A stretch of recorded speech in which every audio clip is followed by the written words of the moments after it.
참 아름다운 곳이라 주님의 세계는 정말로 내가 나갔고 솔직할 수 있는 곳 조금이라도 내 의나 말할 수 없는 이곳은 바로 주님의 세계라.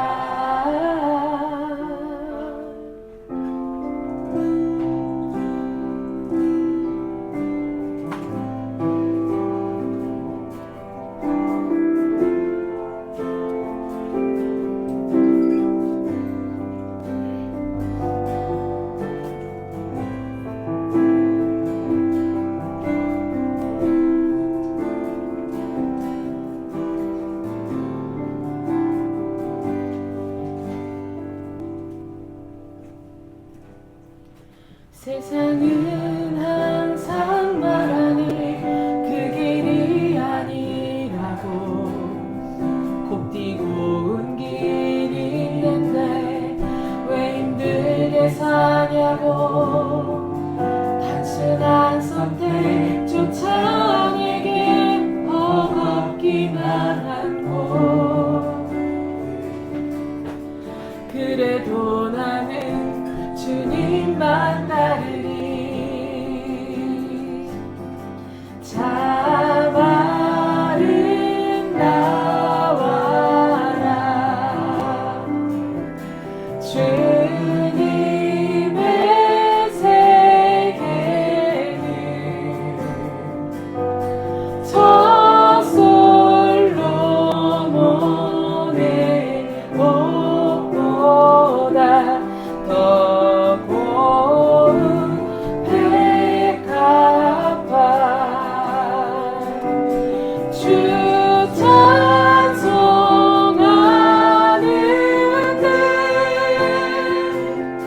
저 맑은 새소리 내 아버지의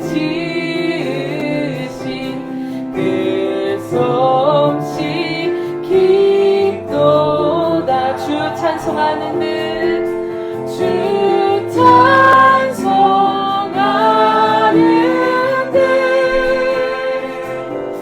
저 맑은 새소리 내 아버지의 지으신 그 솜씨 깊도다.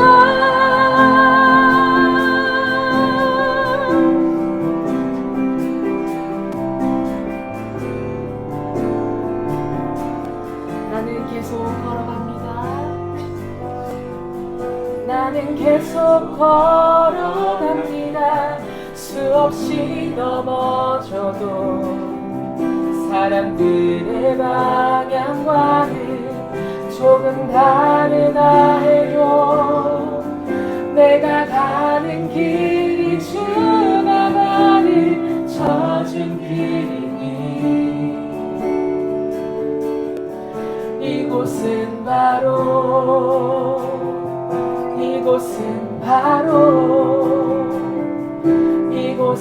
바로 주님의 세계라.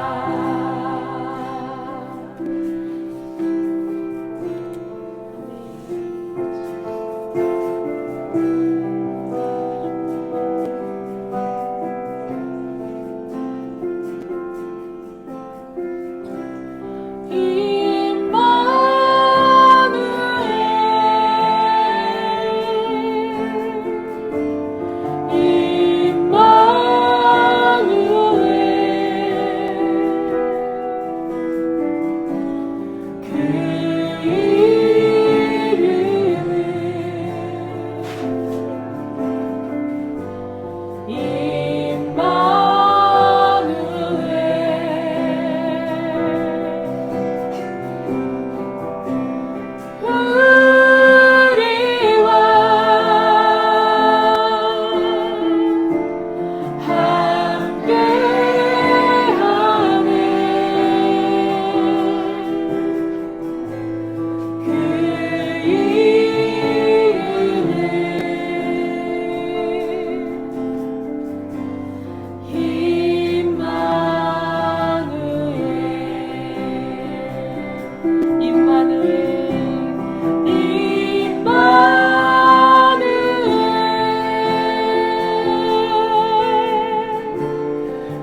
마태가 전하는 복음이라는 주제로 하나님 말씀 잠시 나누도록 하겠습니다.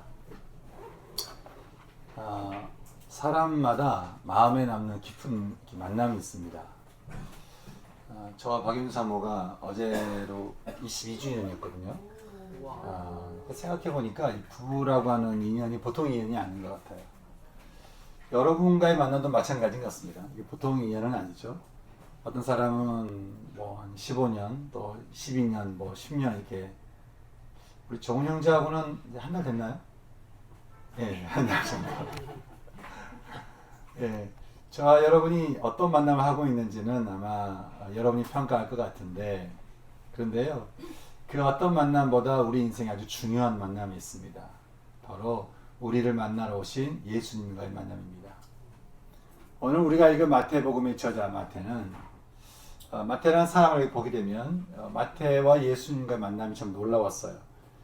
마태복음 읽다 보면은 하루는 예수님께서 길을 지나시다가 마태라는 사람이 세관에 앉아 있는 것을 보신 거죠.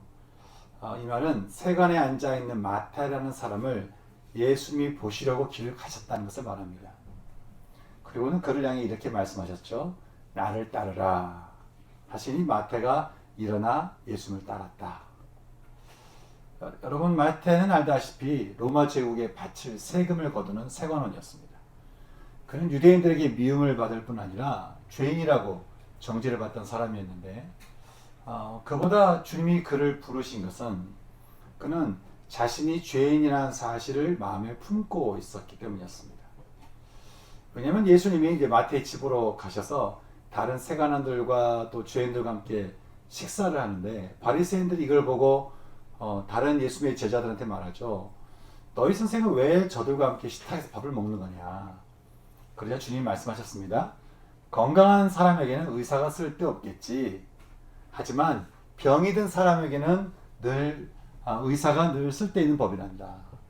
너희는 가서 내가 긍휼을 원하고 제사를 원하지 않는다는 말이 무엇인지 너는 좀 배워라. 나는 스스로 의롭다라고 하는 사람을 부르러 온 것이 아니고 자신이 죄인인 줄을 아는 사람을 부르러 왔노라.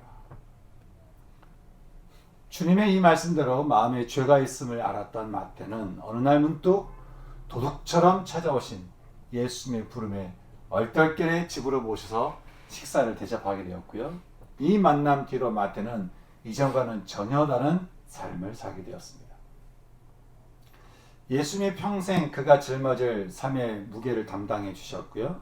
또 치료자여 치유자여 전능하심으로 평강을 주시는 왕으로, 그리고 영원히 존재하시는 아버지로 마태와 함께 하시니, 여러분, 마태에게 있어서 예수님이 얼마나 큰 의미가 있겠습니까? 여러분, 주님이 우리를 직접적으로 오셨던 아니면 다른 사람을 통해서 우리에게 찾아오셨던, 여러분, 우리를 이렇게 만나시고는 역시 우리에게 어떻게 하기를 원하실까요? 주님은 역시 우리 삶의 무게를 함께 지기를 원하시죠. 그리고 우리를 충분히 치료하기 원하시고요.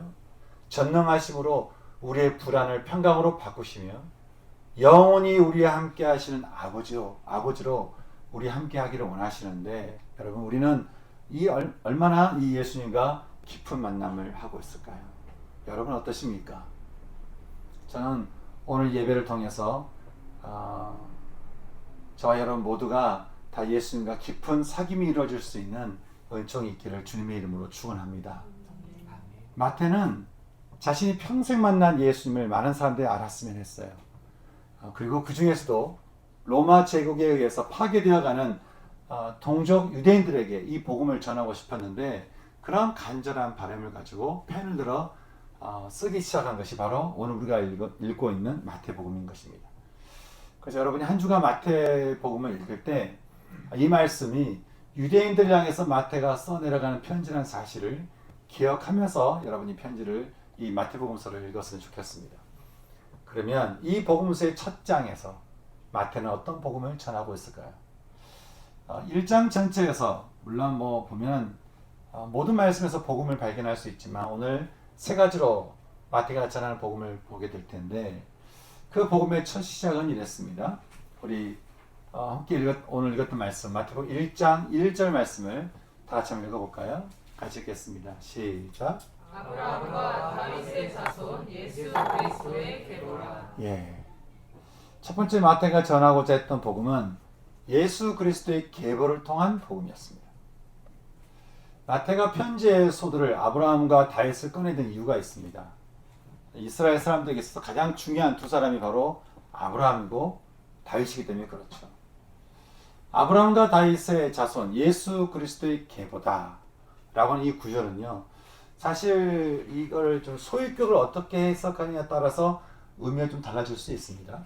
하지만 어떻게 해석하든 간에 이 말씀은 예수 그리스도로 말미암아 존재하는 족보요. 또 이는 예수 그리스도를 보여주는 족보라는 의미를 담고 있습니다. 다시 말해 예수 그리스도를 드러내기 위한 족보라고 하는 것이죠. 창세기 22장 18절에서 하나님께서는 아브라함에게 이렇게 말씀하셨어요. 너의 씨로 말미암아 천한 만민이 복을 받을 것이다. 또 사무엘하 7장 12절과 13절에서 하나님께서 다윗에게 말씀하시기를 내가 너의 몸에서 날 너의 씨를 너 뒤대에 세워서 그의 나라를 견고하게 할 것이요 그는 내 이름을 위하여 집을 건축할 것이며 나는 그의 나라 왕위를 영원히 견고하게 할 것이다 하는 말씀을 우리는 보게 됩니다. 여러분, 하나님께서 아브라함과 다윗에게 너의 몸에서 날 씨, 즉 예수 그리스도를 통해 복된 소식이 전해지고 하나님의 나라가 세워질 거라고 하신 이 말씀을 하나님께서 어떻게 말씀하고 있는 겁니까? 그냥 자 그럴 거야 라고 말씀하시지 않고 주님께서 이 말씀을 약속으로 말씀하신 것이죠. 언약으로 말씀하고 계셨다는 것입니다. 바로 예수 그리스도에 대한 언약이요 약속의 말씀인 것이죠. 그리고 이 약속은 저와 여러분을 향한 약속의 말씀이기도 합니다. 이 예수라는 이름에 그리스도가 붙은 것은 이 그리스도가 가진 의미 때문에 그렇습니다. 레위기 4장 5절 말씀을 보게 되면 기름 부음을 받은 제사장이라는 말이 있거든요. 그래서 기름을 부은 자, 기름 부음을 받은 자라고 하는 이 히브리어 원어를 보게 되면 그 말은 메시아라는 말입니다.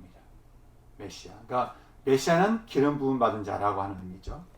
그리고 구약에서 기름 부음을 받은 세 사람의 부류가 등장합니다. 누구죠?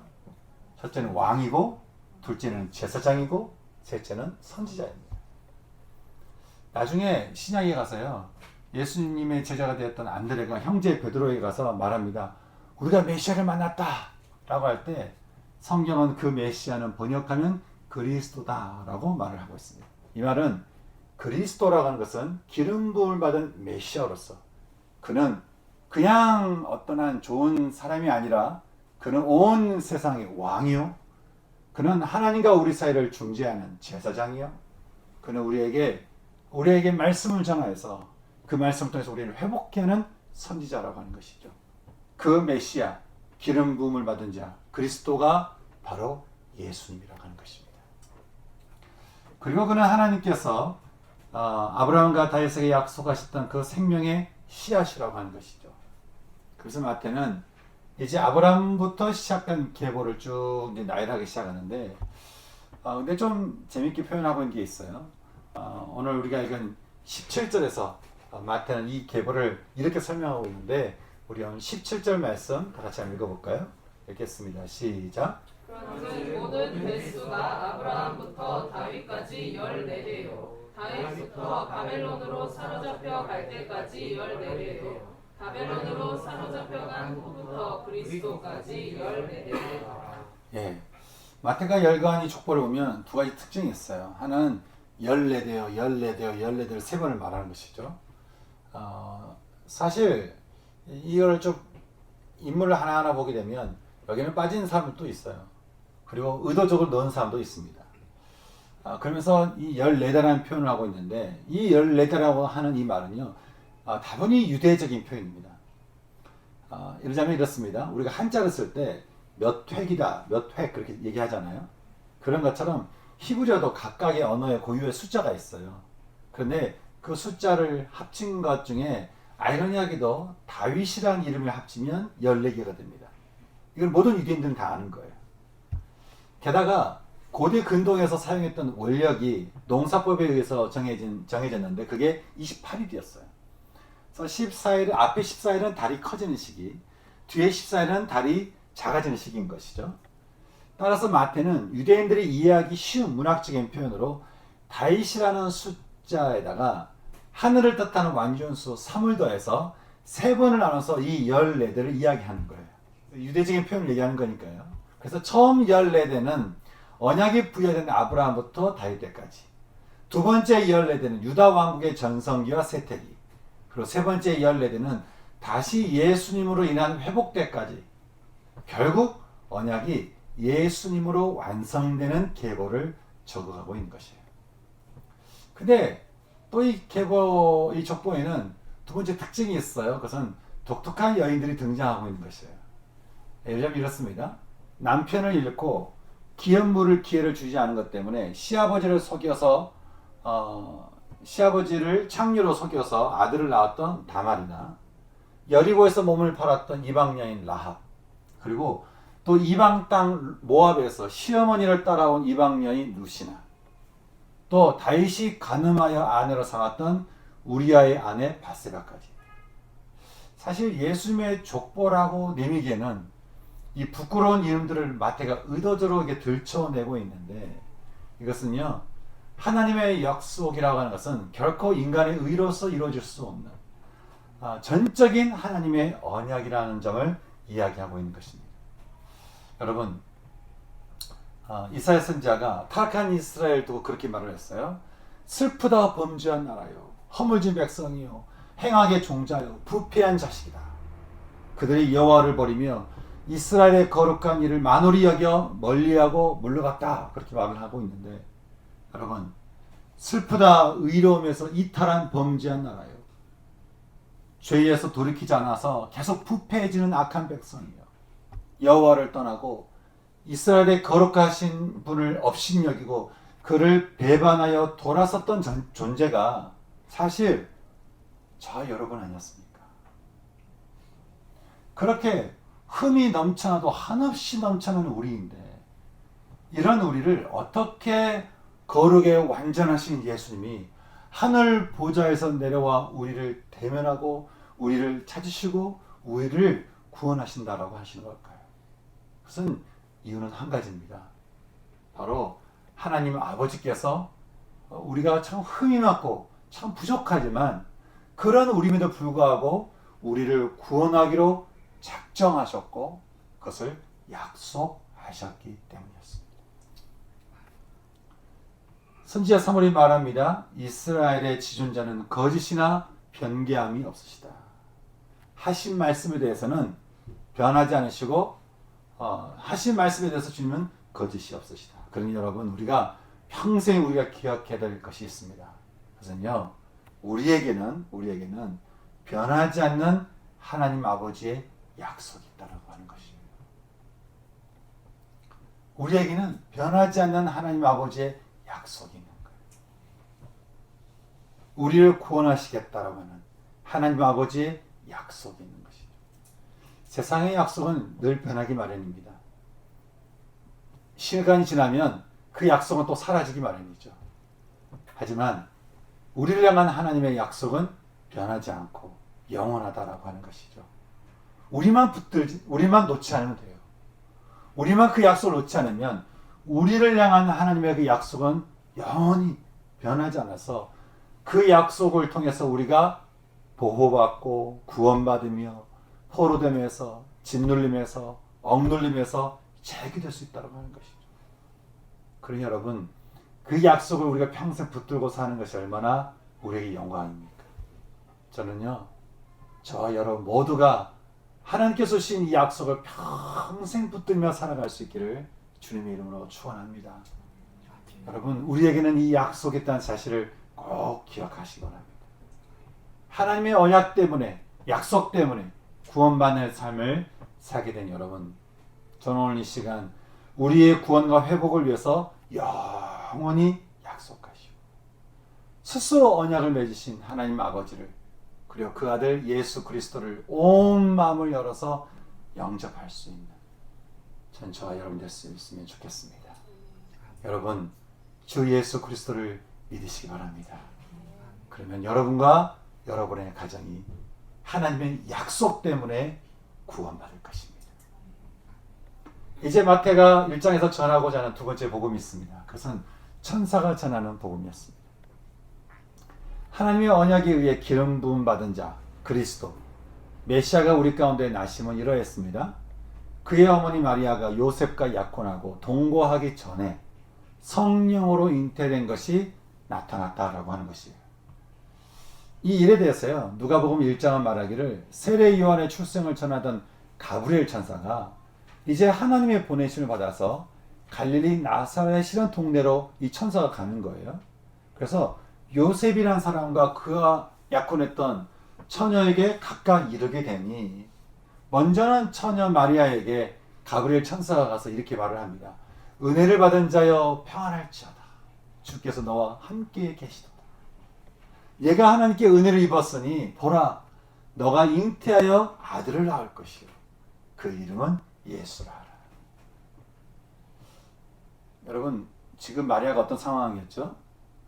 마리아는 지금 막 집안끼리 약혼을 한 상태예요. 그리고 이제 결혼을 앞두은 상태입니다.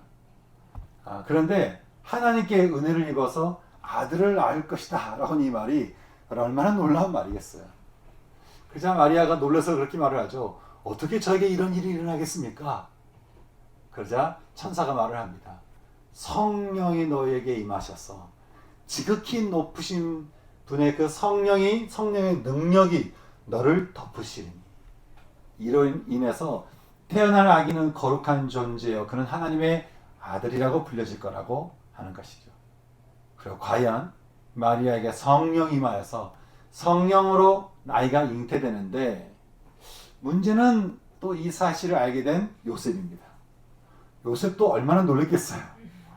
지금 집안끼리 약혼을 하고 이제 얼마 뒤면 마리아를 집으로 데려와야 되는데 데려오기도 전에 마리아가 임신을 한 거예요. 성경은 요셉이 율법에 의로운 사람이었어요. 이 결혼을 할 수 없었다라고 말을 합니다.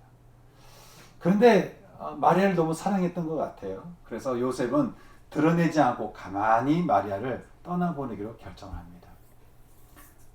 그렇게 생각하던 중에 그에게도 주의 사자가 꿈속에 찾아와서 이렇게 말을 하죠. 다윗의 자손 요셉아, 너의 아내 데려오기를 무서워하지 마라. 주저하지 마라.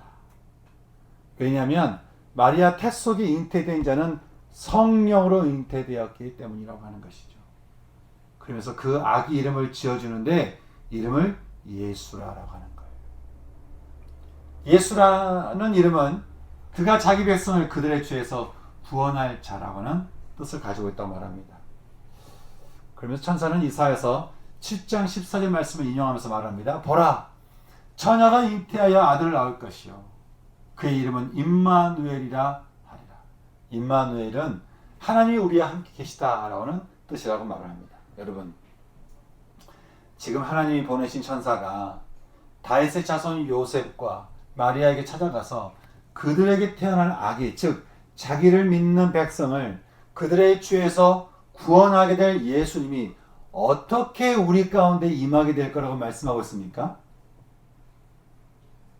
너무 질문이 길어요? 어떻게 아기가 태어나고 어떻게 아기를 통해서 민족이 구원받을 거라고 말씀하고 있습니까? 성령의 능력이 임하였어. 성령으로 동정녀 마리아에게 예수님이 잉태되어서 이 일이 일어나게 될 거라고 하는 것이죠. 이것은요, 이사야서 9장 6절에서 한 아기가 우리에게서 낳고 한 아들을 우리에게 주신 바 되었는데 그의 어깨에는 세상의 모든 짐을 짊어졌대요. 그리고 그의 이름은 기묘자라 모사라. 이 말은 기가 막힌 상담가라는 뜻이죠. 그리고 전능하신 하나님이요.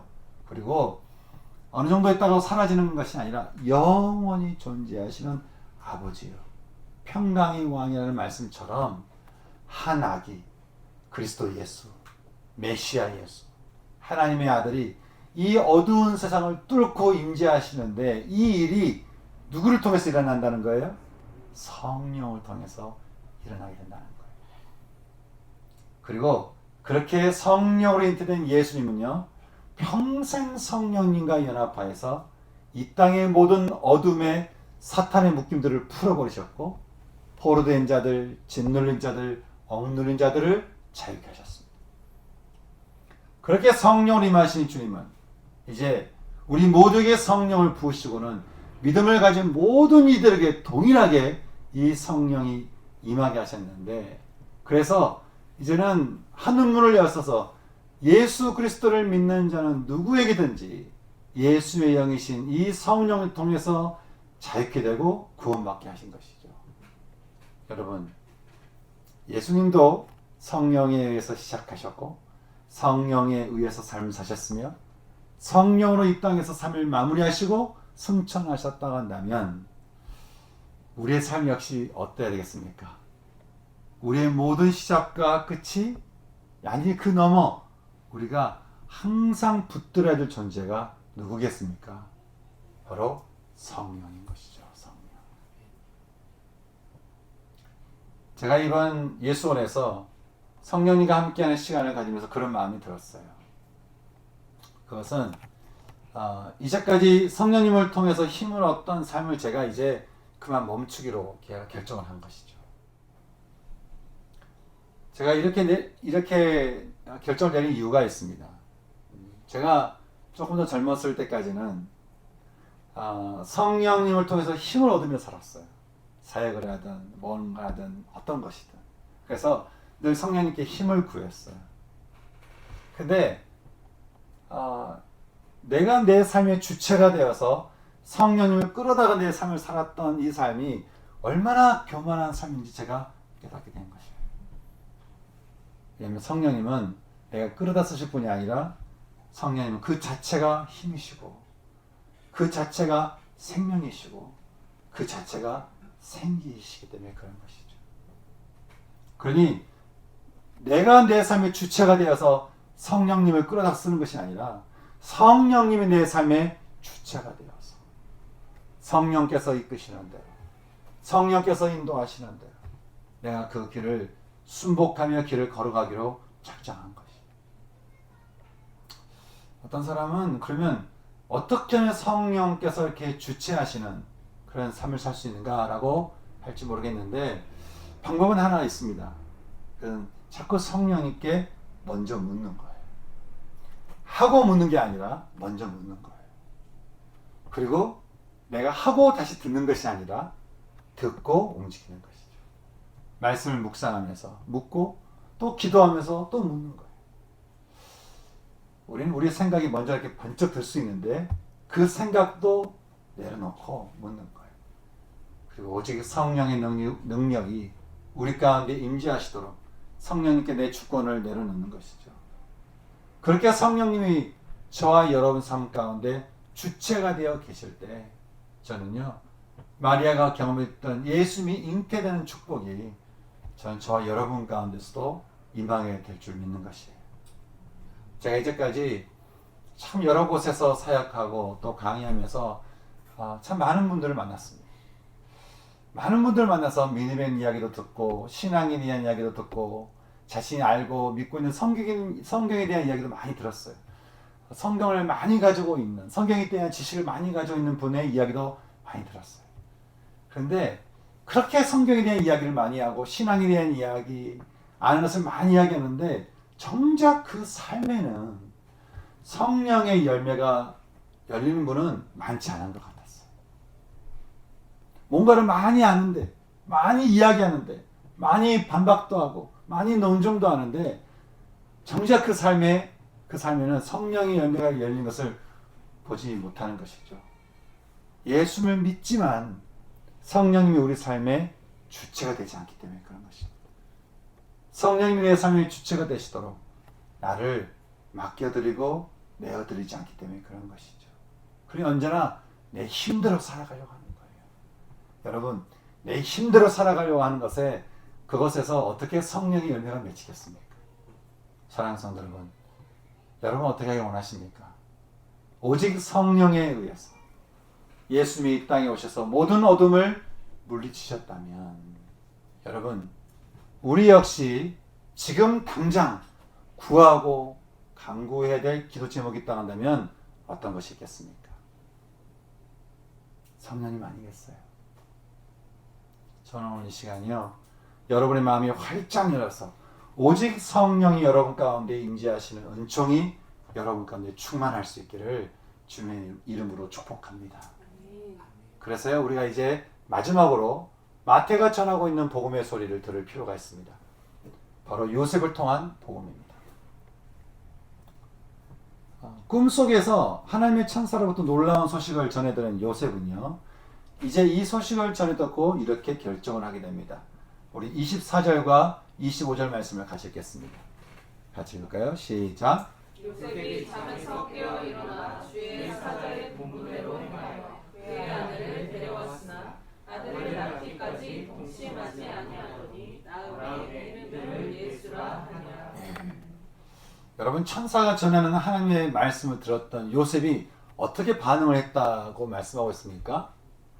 주의 사자의 분부대로 행하였다. 분부대로 순종했다. 그래서 그는 이미 임신한 여인 마리아를 데려다가 아내로 삼고 아들을 낳게 되었으니 그 이름을 예수라 하였다라고 말씀하는 겁니다. 요셉보다 먼저 찾아갔던 마리아도 상황은 마찬가지였습니다. 이 놀라운 소식을 듣던 마리아가 말을 하죠. 주여, 저는 주의 여종입니다. 이해되지 않는 이야기고 놀라운 이야기였지만 마리아가 말하기를, 주님, 저는 주님의 종입니다. 말씀대로 이루어지소서.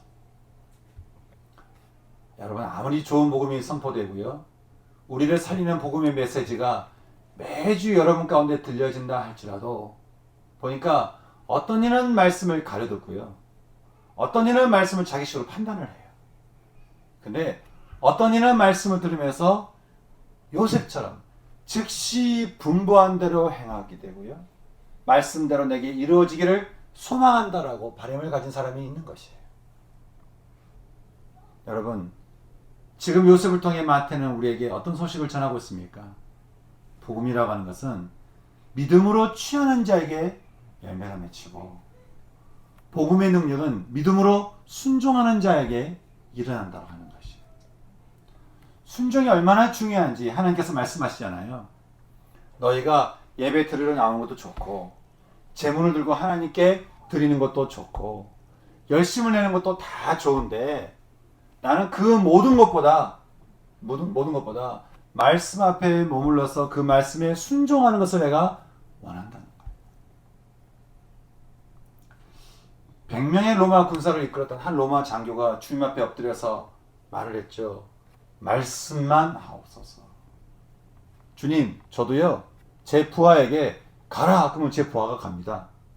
제 부하에게 와 그러면 옵니다. 하물며 주님이겠습니까? 말씀만 하옵소서.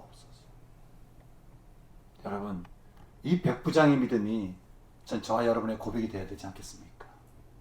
분부대로 행하였던 요셉처럼 말씀대로 내게 이루어지기를 원합니다 라고 고백했던 마리아처럼, 저는 오늘 우리를 찾아와 우리를 구원하기로 약속하시고 언약하신 우리 주 예수님을 온 마음으로 영접하고, 이제부터는 내 힘으로 하나님을 끌어다 사는 것이 아니라 하나님 아버지와 아들 예수 그리스도 성령님이 내 삶의 주체가 되어서 주님이 무슨 말씀을 하시든지 순종하겠습니다 라고 하는 그 고백이 저는 저 여러분 모두에게 있었기를 소망하는 것이죠.